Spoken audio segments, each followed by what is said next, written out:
nous allons vous présenter les résultats d'une étude récemment menée par des membres de l'équipe Flowers AI and Coxside Lab de l'INRIA ainsi que de l'Université de Bordeaux. Cette étude portait sur les effets d'une intervention pédagogique sur l'usage que font les collégiens des intelligences artificielles génératives comme ChatGPT. Pour vous donner un peu de contexte, en 2024, une première étude réalisée par notre équipe avait montré que les élèves de 4e et de 3e avaient du mal à formuler des prompts efficaces, c'est-à-dire des requêtes bien posées, et ils avaient aussi du mal à évaluer la qualité des réponses fournies par ChatGPT.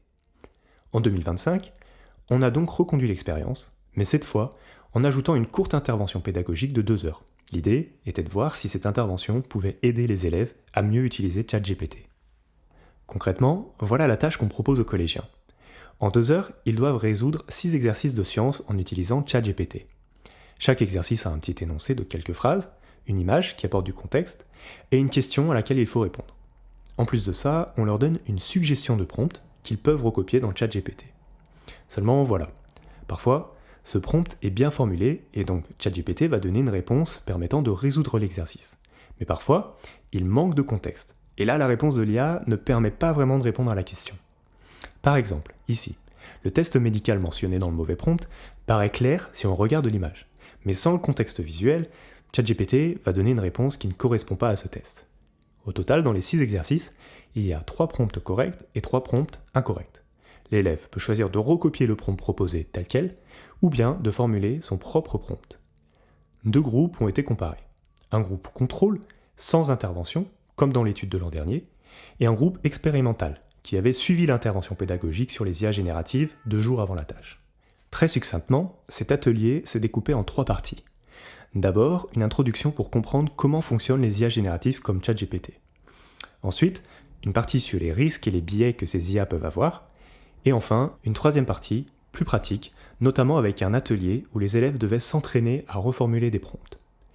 Il est intéressant de noter qu'aucune de ces activités ne consiste directement à distinguer un bon d'un mauvais prompt. Alors, qu'est-ce qu'on observe ? Tout d'abord, sur les notes. Le groupe contrôle a une moyenne de 10,3 sur 20, quasiment comme dans l'étude pilote. Le groupe atelier, lui, monte à 11,4. Donc, 2 heures d'intervention suffisent à faire gagner plus d'1 point de moyenne. Ensuite, on s'intéresse à la capacité à repérer les mauvais prompts. Dans le groupe contrôle, les élèves rejettent seulement 1/3 des mauvais prompts proposés. Dans le groupe atelier, en revanche, ils en rejettent la moitié.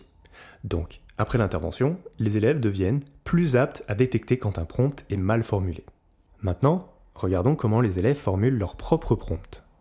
Quand le prompt proposé est mauvais, le fait de formuler soi-même son prompt améliore les résultats, et ça, quel que soit le groupe.